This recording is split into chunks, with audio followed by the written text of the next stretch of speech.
Hello everybody and welcome to the Alternative Sports Show powered by Verge Magazine.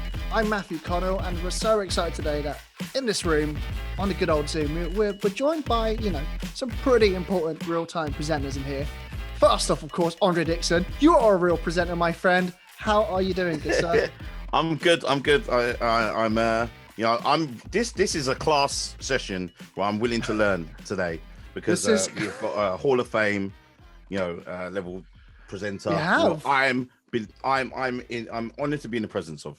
We don't want to put like a date on this, but I really truly feel like I've grown up watching this person on TV. I'm so sorry, Suzi, but you are to me, in a sense, broadcasting royalty. I'm putting that crown on you and that pressure.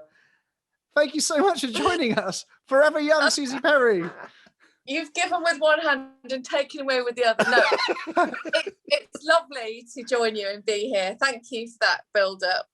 But when someone says they've grown up watching you, it does make you feel as though you're ancient. But I understand because this is, I think, my 25th year broadcasting, so it's fair enough. But thank you. Really? It's nice to be here.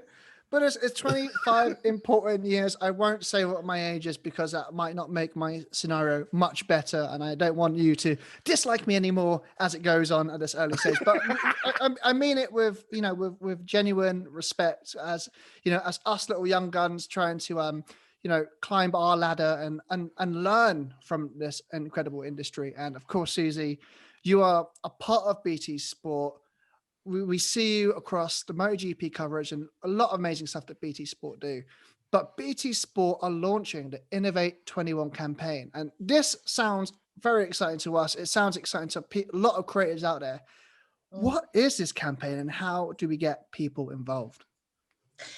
Well, we're opening up this competition because we want to enhance the broadcast experience, essentially. So ultimately, fans get a better experience of watching. That's what this competition's about.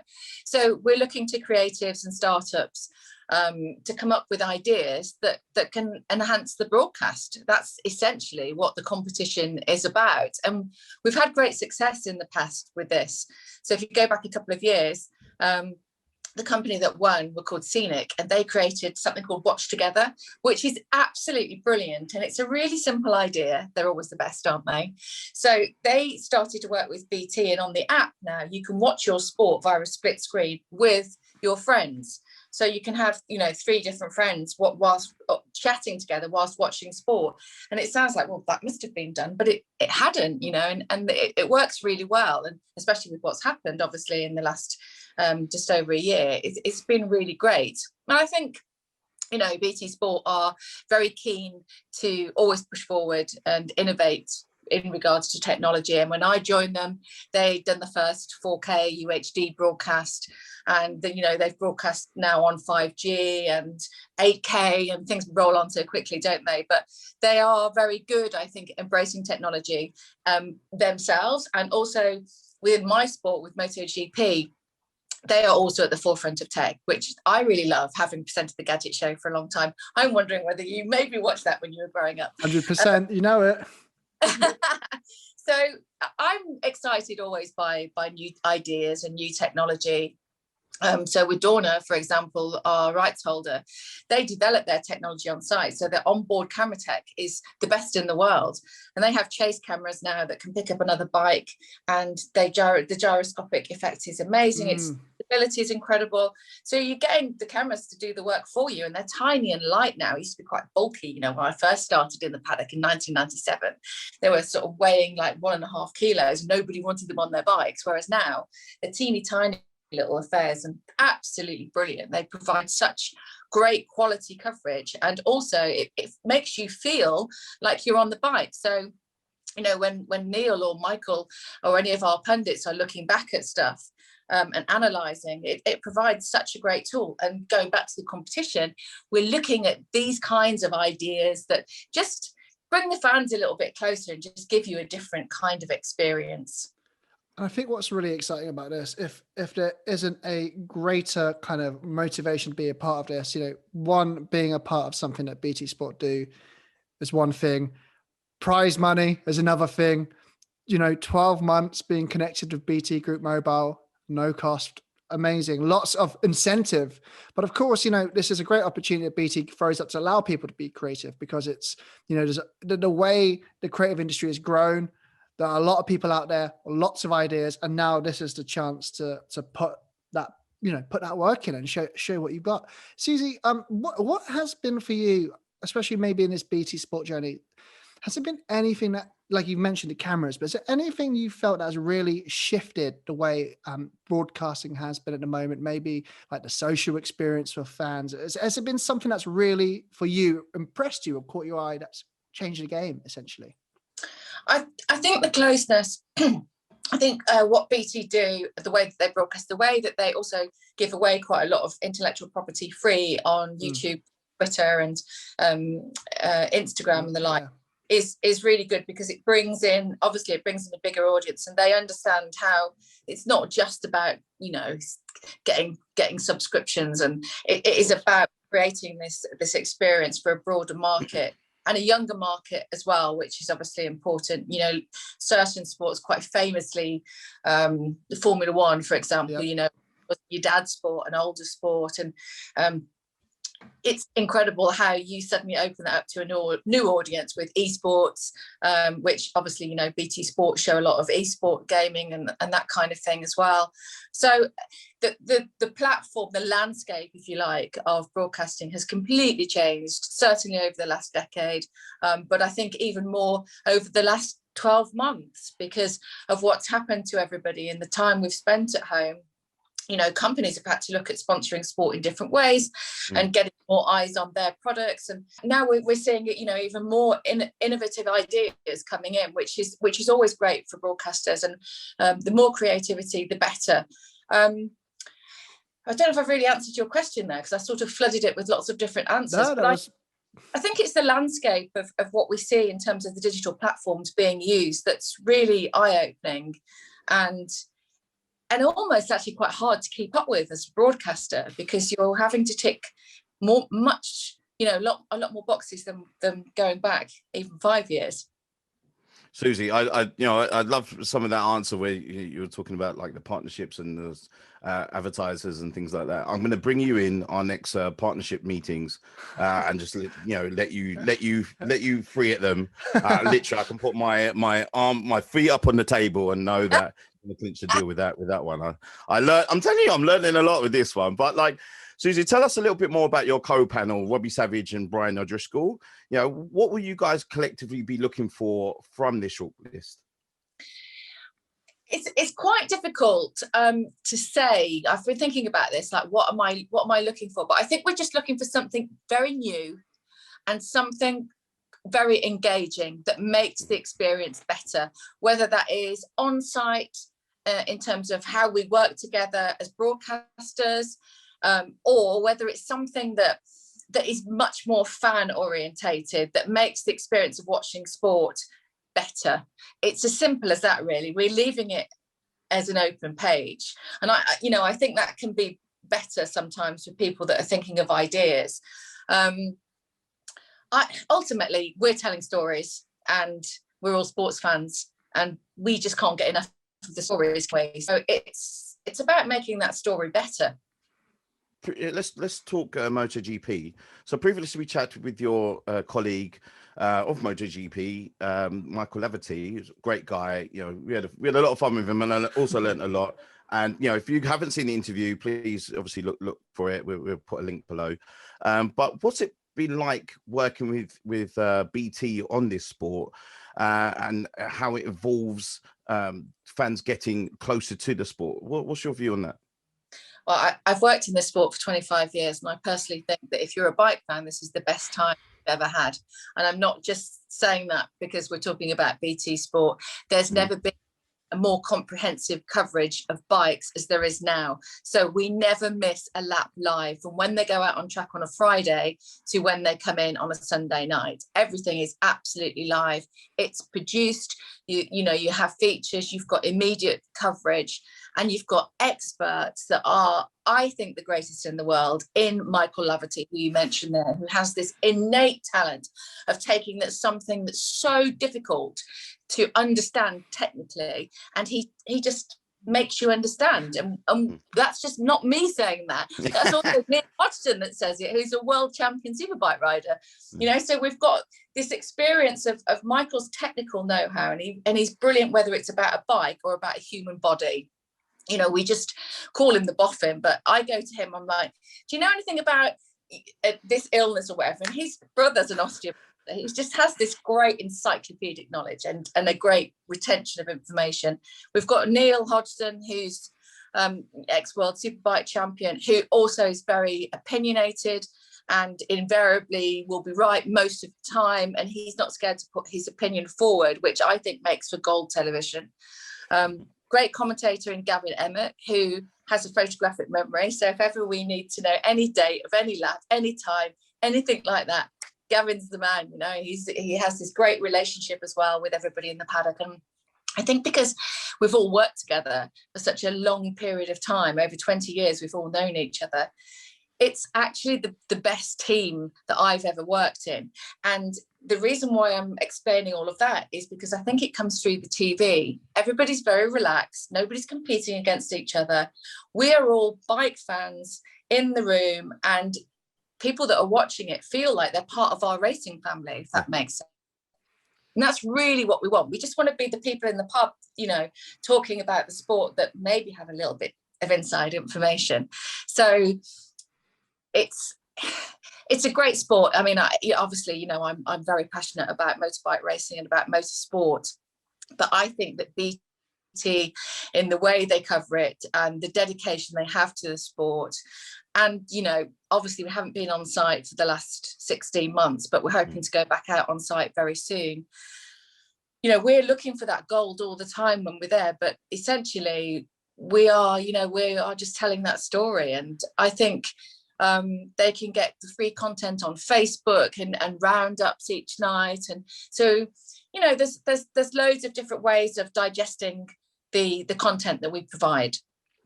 One thing that was such a great takeaway, and it's a really good point you made there, Suzi, about, you know, almost like the balance of chemistry within, you know, your broadcast colleagues here, because it's something that we found, especially Moto GP. Like on our channel, we cover a lot of course, football, UFC, which obviously we can get through BT Sport, WWE, obviously BT Sport, and when we started chatting with, you know, the likes of Brad Binder and Michael Laverty, that was our introduction into the world of MotoGP.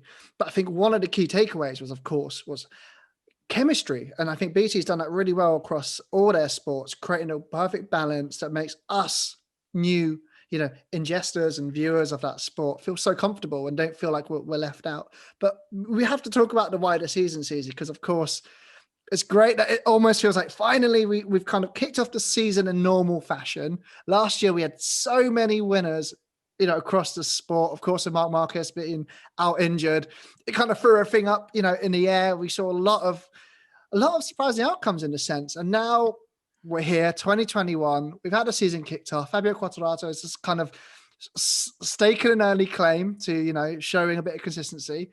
How do you see this all panning out, and what have been your takeaways so far at the start of this season?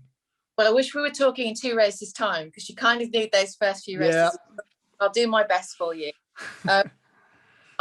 You know, last year, like you say, was absolutely magical, and we had some extraordinary results and moments, and we went through the spectrum of everything, I think, you know, where we all had our heart in our mouths, not just for racing, but a couple of the accidents were 50-50, you know, and we were very shocked. And it takes quite a lot to shock us, because we've seen a lot over the years, and obviously the boys have experienced a lot. I think this year what we've learned so far is we saw Marc Marquez come back obviously last time, and the speed of his recovery and the speed that he gets back up to speed effectively is going to be really important to this season. So that's an unknown. So we don't know what's going to happen with Marc, but he had an incredible weekend. It was an incredible comeback. He finished 7th, but he was really shattered by the end of the weekend. And so it'll be interesting to see how long it takes him to get back into Marc mode, if you know what I mean, beast mode.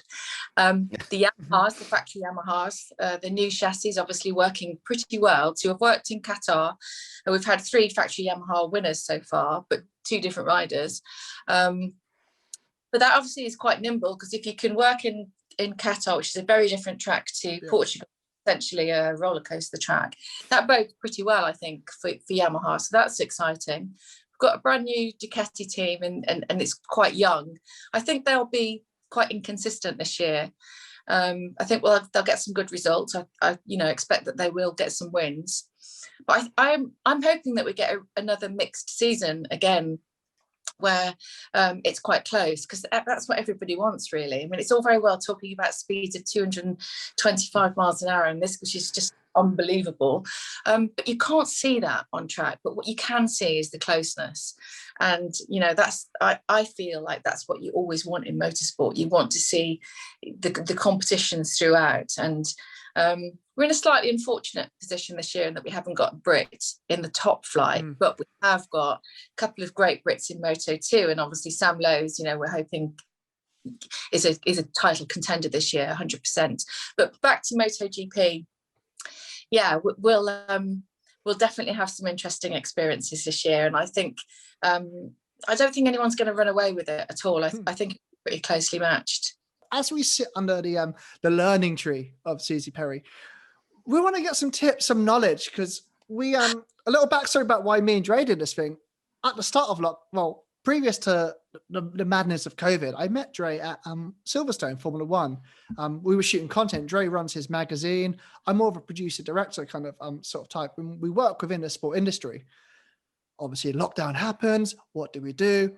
We're down on creative time. So we just made our own little channel. And within a year, we've been very lucky to interview the likes of like Anthony Joshua, people from in and around the Formula One world. We had Brad Binder twice, who was an incredible guy.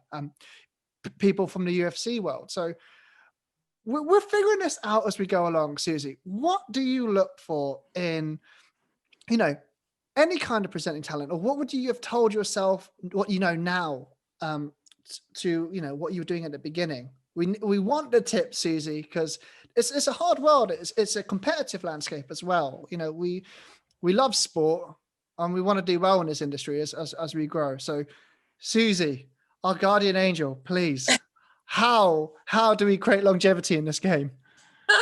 Oh my God, I don't even know if I know this game anymore. You're doing incredibly well. I mean, if you're asking me what people want these days, I'm not even sure that I know anymore. I mean, I'm from Michael Parkinson interviewing school, so I like to get content out of people, and I can give you my tips on talking to people. My tip is it's quite simple. It's, first of all, listen, which you guys do. Most people don't. I think when you hear interviews, you hear people all the time interrupting, and they seem to have a list of questions they're going through, and their subject has just said something fascinating and they've not picked up on it. I mean, just listen. You just listen to people. You have one question and you go in. I mean, clearly you want to cover some different angles, but ultimately they're going to give you themselves if you let them. And that's always been my attitude to interviewing somebody, whether it's a short interview or a long one. Be yourself. That's always the key, because you'll be found out if you're not. And you both seem to be very relaxed in your own skin, which is, I think, a huge part. I mean, when I was really uptight when I first started in television, and I look back at stuff and I think, God, I can't believe I got another job. It was just so tense. Like, just chill. That's what I would say to myself looking back now. You've got it. Just chill. You're fine. Just go for it. That's good news, because I think it's one hard thing as well, because I think in this landscape as well, there's a lot of channels and not maybe broadcasters that maybe want to go down the like the influencer route, and that's great because there's a lot of natural charisma. And I think, like you said, I think maybe part of what we did was watching the kind of the kids that got all the social numbers, and it is great to have a following because of course we want people to be engaged with the sport. We don't really have that, and one of the principles that myself and Dre said is we want to elevate the sport, elevate the talent, or try and find things more out of these people that we see day to day on our screens but might not know of, which kind of rolls in really nicely into our next question, Suzi. As what we like to do at the end of near the end of our interviews, we want to get to know everyone a little bit better because, it's not just, you live and breathe sport every day. We're humans. We've got things we like, things we love, and, the stuff we enjoy out there. So we do this little section called recommendations. And, we've had a lot of interesting and fun answers out of this segment. And we're going to throw this onto you now, Suzi Perry. So we want to know at the moment, the ultimate recommendation. What are you watching? Is there a TV series, a documentary series, something on Amazon, Netflix, or maybe just on, wherever? What are you watching that you would say, I'm really into this at the moment? If you're not on it, shame on you. Go and check it out. Well, obviously, like you guys, I watch a lot of sport, and then the other area that I consume diligently would be crime drama. Yeah, that's my thing. If I would like to have been a forensic scientist, I think, in another life. So I'm a massive fan of Nordic dramas. Anything with subtitles and dead people, you've got me. Sold. So I've been watching Deadwind and Young Wallander. Those are the sort of subtitles. I watch a lot of French stuff as well. So Spiral. Everyone's talking about Call My Agent, which is really good, but there's a police drama called Spiral, which is sensational television. It was very, very strong. So I love that. So if you like crime drama, get into Spiral. That's superb. Of course, I'm watching Line of Duty on BBC. I need to get into this. I've seen it too much on Twitter that I'm like, I think I need to watch it now. You've got to start at the beginning though. Don't jump into the. I will. I promise. I watched the first 5 shows, series 1, effectively, last night, and I was literally like on the edge of my seat the whole way. Okay. And normally, like, it's the Americans do that very, very well, but this is definitely the first thing since, I'll say, The Bill that I watch religiously.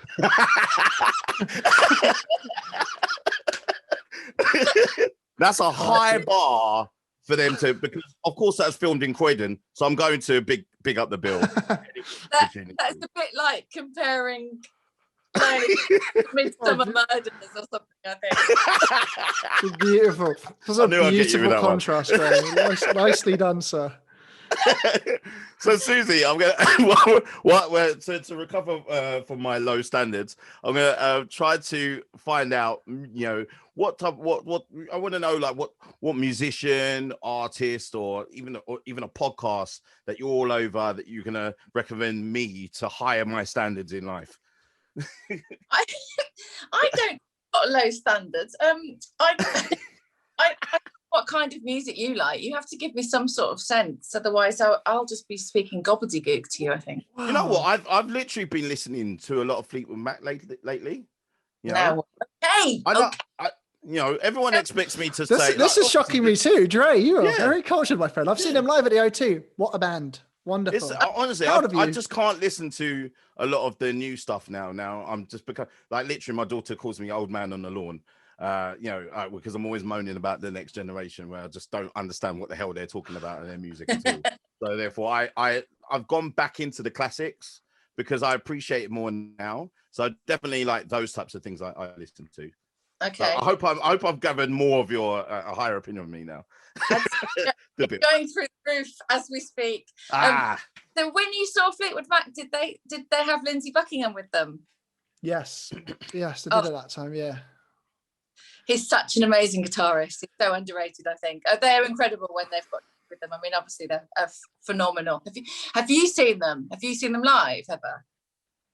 Me? No, I haven't. No, I haven't got to see him. And then I just wanted to make a little public announcement. Please, TikTok, leave Fleetwood Mac alone. Like, literally, they will kill these songs. Like, Dreams was one of my favorite songs, and they've killed it now by having these idiots on their skateboards on it, and left, right, and center. So I'm telling you, I'm getting grumpy now. I like that. You're flying the Fleetwood flag. That's what it is. That's huge, though.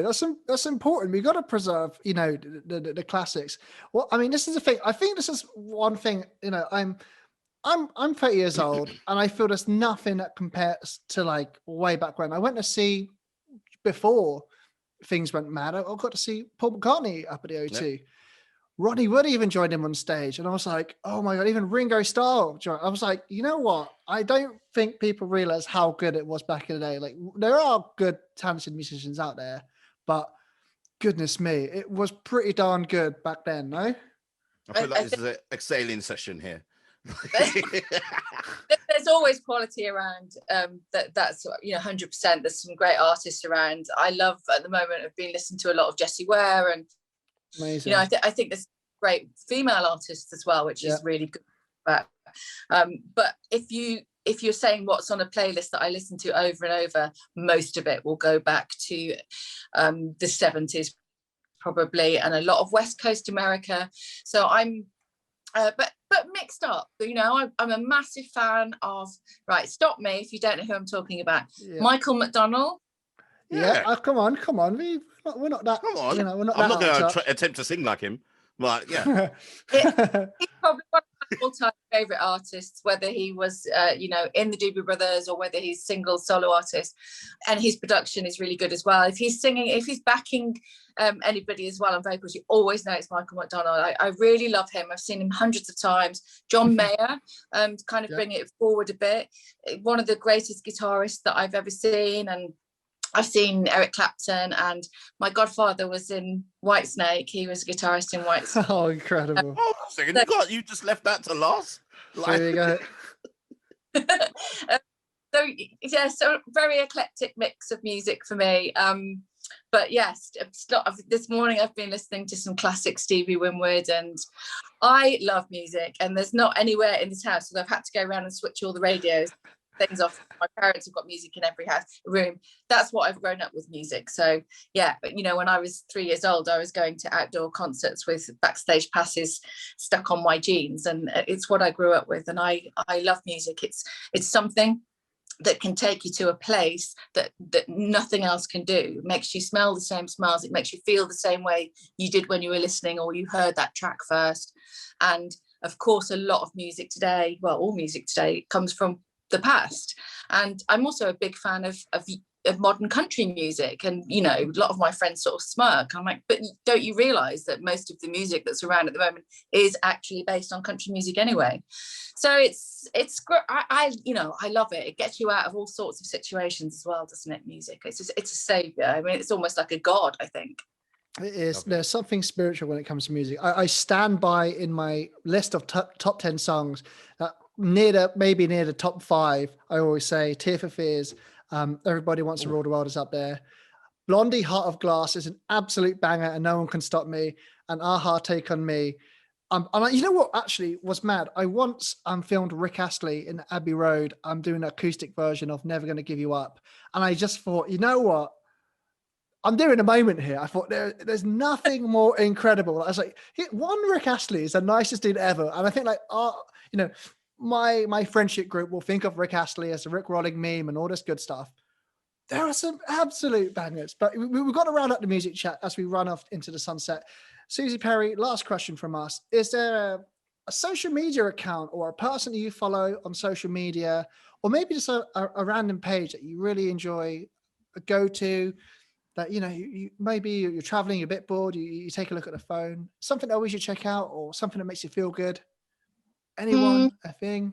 I think having talked about sort of technology and things like that, I would recommend having a look at Tom Lawton on Twitter or Instagram. He's an